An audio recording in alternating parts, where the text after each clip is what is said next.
Good morning dear students. तो इससे पहले हम लाइव प्रोसेस पार्ट 4 डिस्कस कर चुके हैं। अब हम डिस्कस करेंगे लाइव प्रोसेस पार्ट 5 रिस्पिरेशन। ठीक है, तो देखिए रिस्पिरेशन क्या होता है, श्वसन।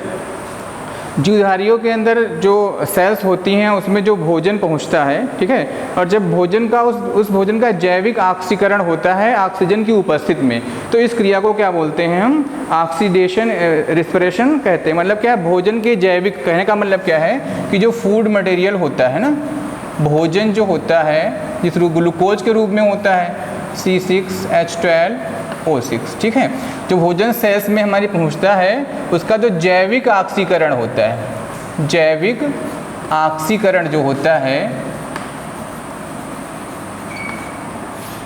और उससे जो एनर्जी जैविक ऑक्सीकरण होगा तो क्या मिलेगी, एनर्जी मिलेगी। और ये एनर्जी जो होती है एटीपी के रूप में संचित हो जाती है, एटीपी के रूप में, और इसी से हमारे जो जैविक कार्य चलते हैं, जितने भी जैविक क्रियाएं होती हैं इसी से संपन्न होती हैं। तो इस क्रिया को बोलते हैं रिस्पिरेशन। ठीक है, अब देखिए रिस्पिरेशन जो होता है आपका, ये दो प्रकार का होता है। एक तो हो गया आपका एक्सटर्नल और दूसरा हो गया इंटरनल। ठीक है, एक हो गया एक्सटर्नल रिस्पिरेशन और दूसरा हो गया इंटरनल रिस्पिरेशन। एक्सटर्नल का मतलब होता है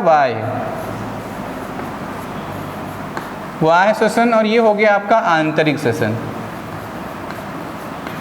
आंतरिक श्वसन, या इसको सेलुलर भी बोलते हैं, इसको सेलुलर रिस्पिरेशन के नाम से भी जानते हैं। तो देखिए जो एक्सटर्नल रिस्पिरेशन आपका होता है उसमें क्या होता है, एक्सचेंज ऑफ गैसेस। मतलब क्या होता है, exchange of gases. Suppose that जब आप हम ब्रीथ करते हैं, ड्यूरिंग ब्रीथ, है ना, जैसे हम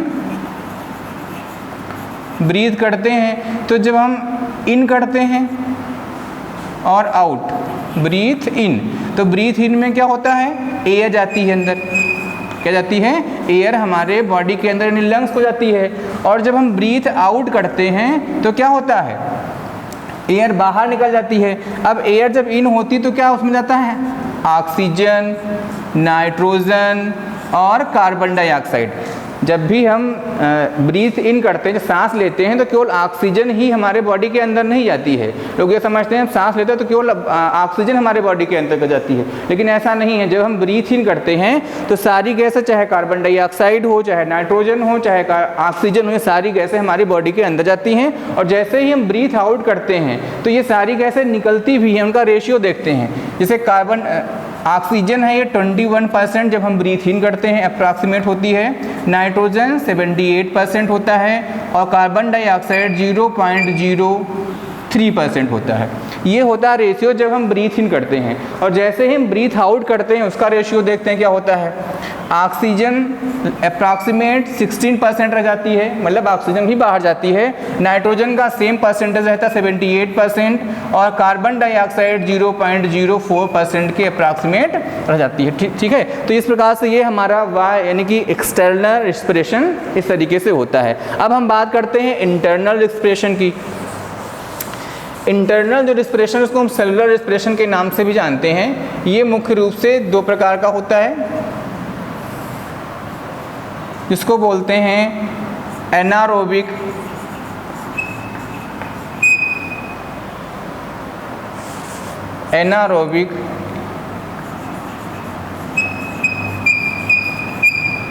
एनारोबिक रिस्पिरेशन, दूसरा है एरोबिक रिस्पिरेशन।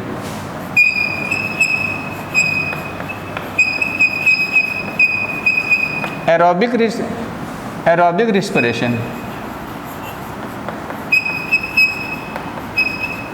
ठीक है। अब देखिए एनारोबिक का मतलब क्या होता है, अब्सेंस कौन है, O2। तो एनारोबिक रिस्पिरेशन जो होता है वो ऑक्सीजन की अब्सेंस में होता है, और जो एरोबिक रिस्पिरेशन होता है वो क्या होता है, प्रेजेंट ऑफ O2। ठीक है, तो जो एरोबिक होगा प्रेजेंस ऑफ O2 होगा और एनारोबिक जो होगा वो अब्सेंस ऑफ O2 होगा। ठीक है, अब बात करते हैं हम, ये तो हो गया anaerobic respiration and aerobic respiration. अब जो आपका एरोबिक रिस्पिरेशन है, एनारोबिक रिस्पिरेशन एंड, इन सभी रिस्पिरेशन में क्या होता है, मोस्टली ग्लूकोज C6H12O6, ठीक है, इसमें ग्लूकोज का ही ऑक्सीडेशन होता है। एरोबिक जो रिस्पिरेशन होता है,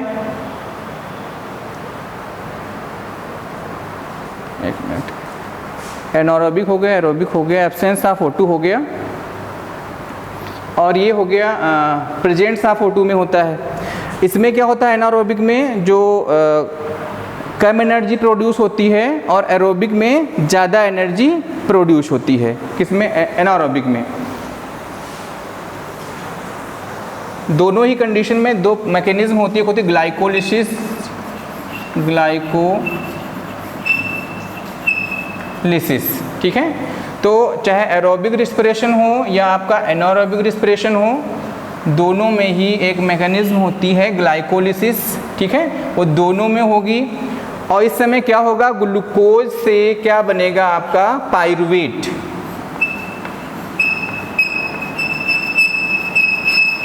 पाइरुवेट और एनर्जी क्या बनेगा। एरोबिक रिस्पिरेशन हो या एनारोबिक रिस्पिरेशन हो, दोनों कंडीशन में क्या होगा, पाइरुवेट का निर्माण होता है। ये क्रिया कहलाती है ग्लाइकोलिसिस, और ये घटना होती कहाँ है, इन साइटोप्लाज्म,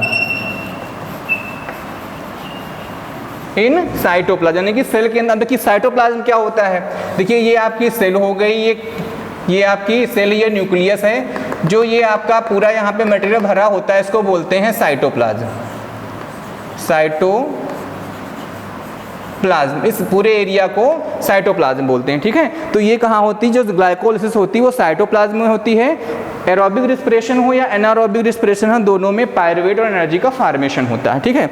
अब ग्लाइकोलिसिस के दरमियान पाइरुवेट बन जाता है। अब पाइरुवेट बनने के बाद देखते हैं, अगर जो यहाँ पे क्या होता है, अब्सेंस ऑफ O2, अगर जो यहाँ पे क्या होता है, अब्सेंस ऑफ O2 होता है, तो एनारोबिक रिस्पिरेशन में क्या बनेगा, लैक्टिक एसिड,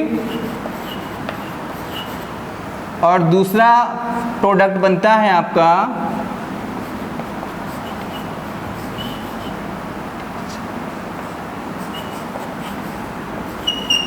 एथिल अल्कोहल, ठीक है, एथिल अल्कोहल, लैक्टिक एसिड। अब देखिए लैक्टिक एसिड का फॉर्मेशन क्या कब होता है, जैसे कभी कभी हम बहुत तेज़ी के साथ रनिंग करते हैं, बहुत तेज़ी के साथ दौड़ते हैं और हमारे पैरों में या हाथ में हमारे पेन होने लगती है। उस समय क्या होता है, हमारे सेल्स में, हमारी बॉडी के अंदर जो सेल्स होती हैं वो क्या करती हैं, ऑक्सीजन पर्याप्त मात्रा में उनको नहीं मिल पाता है और वो एनारोबिक रिस्पिरेशन करती हैं। तो फर्स्ट स्टेप पाइरुवेट तो बन चुका है, और जब एनारोबिक रिस्पिरेशन होता है हमारी मसल्स के अंदर, सेल्स के अंदर, तो लैक्टिक एसिड का फॉर्मेशन होता है, ठीक है, और एनर्जी प्रोड्यूस होती है। ये कहाँ होता है, हमारी मसल्स, कहाँ होता है, हमारी मसल्स में होता है। दूसरा है देखिए एथिल अल्कोहल, जब पाइरुवेट बन चुका है और बैक्टीरिया होता है, बैक्टीरिया में कहाँ होता है, बैक्टीरिया, ईस्ट, ठीक है, उसमें क्या होता है, एनारोबिक रिस्पिरेशन होता है, क्या फॉर्मेशन होता है, एथाइल अल्कोहल। अब यहाँ पे जो एथिल अल्कोहल का निर्माण होता है, देखिए एथिल अल्कोहल जो बनता है, इस क्रिया को बोलते हैं यहाँ पे फर्मेंटेशन।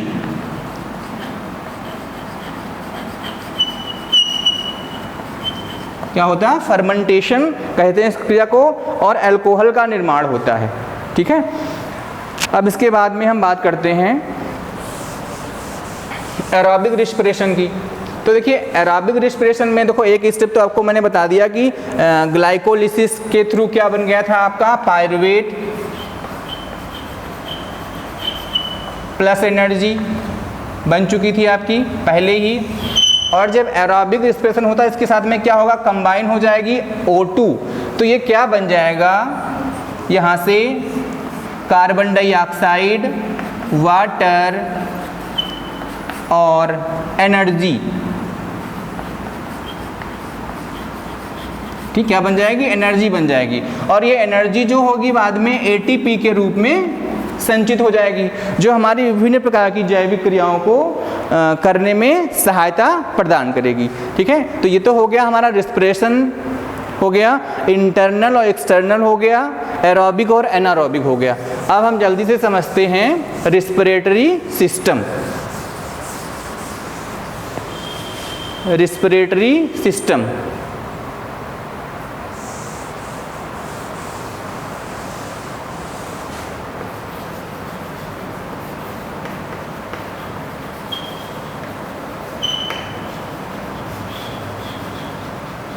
Respiratory system. ठीक है, तो रेस्पिरेटरी सिस्टम में सबसे पहले हम स्टार्ट करते हैं नोज से।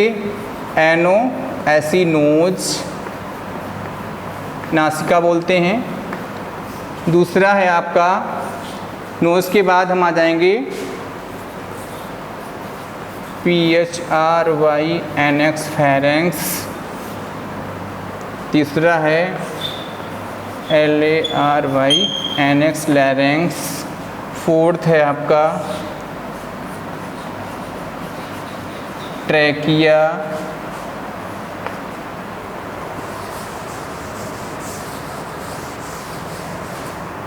फिर है ब्रोंकी।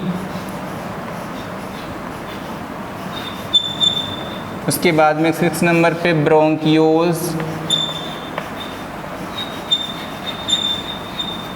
और लास्ट में है एल्वियोली। ठीक है, तो ये तो नासिका हो गई। फेरेंस को हम बोलते हैं ग्रसनी। क्या बोलते हैं, ग्रसनी बोलते हैं। दूसरा है लैरेंस को स्वर यंत्र भी कहा जाता है। ट्रैकिया को श्वास नाल या श्वास नली। ब्रोंकी को श्वसनी और ब्रोंकियोल्स को श्वसनिकाएं।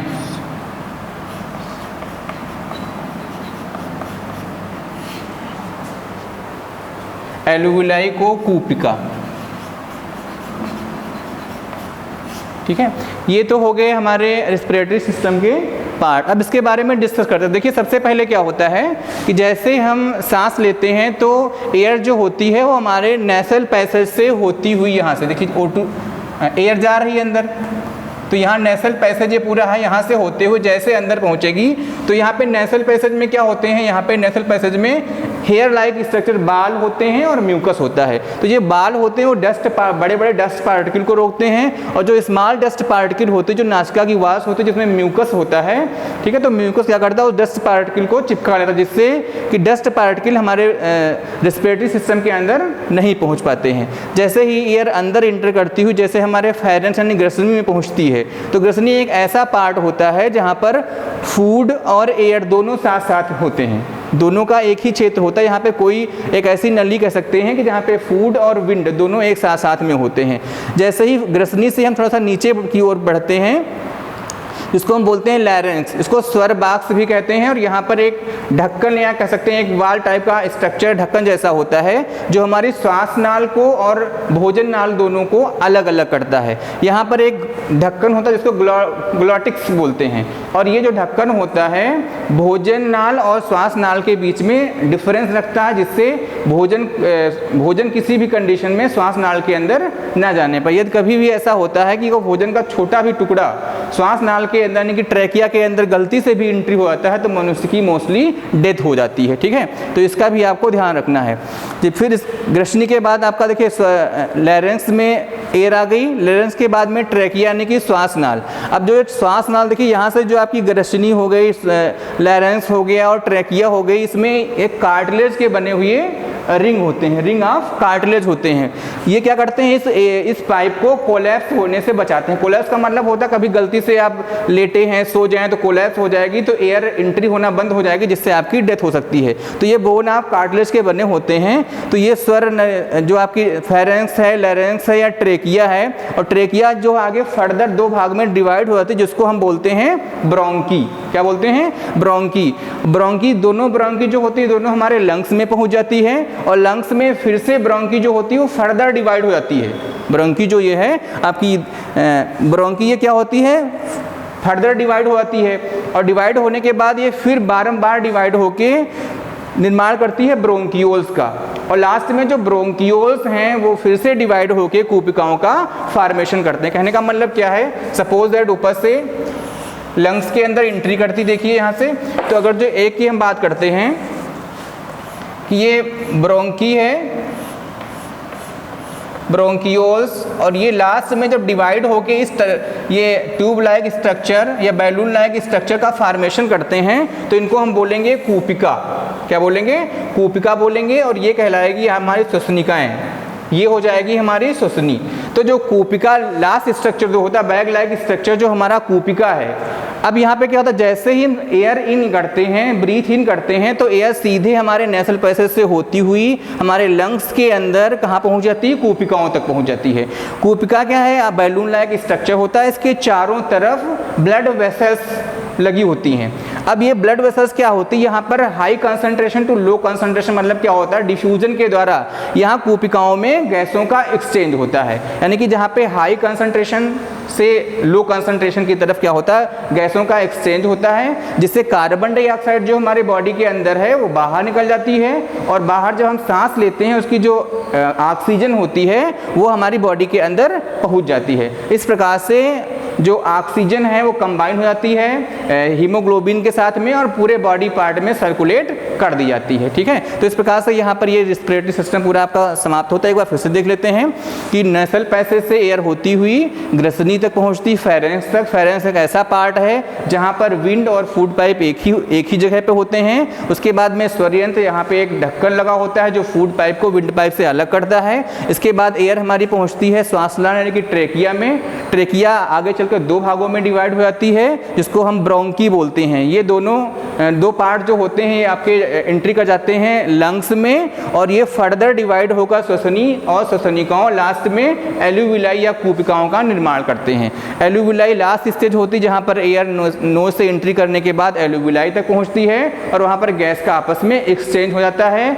जो एयर होती है, कार्बन डाइऑक्साइड होती है, हमारी बॉडी से बाहर निकल जाती है और ऑक्सीजन हमारी बॉडी के अंदर यानी कि कोशिकाओं तक पहुँच जाती हैं। और इसमें क्या होता है फिर ट्रांसपोर्टरी सिस्टम चलता है कि ब्लड जो होता है वो ऑक्सीजन को कंबाइन कर लेता है हीमोग्लोबिन के साथ और पूरी बॉडी में ट्रांसफर हो जाती है ऑक्सीजन। ठीक है, तो अगले स्टेप में हम बात करेंगे ट्रांसपोर्टरी सिस्टम की। यहाँ पे ये फिनिश होता है। Thank you class.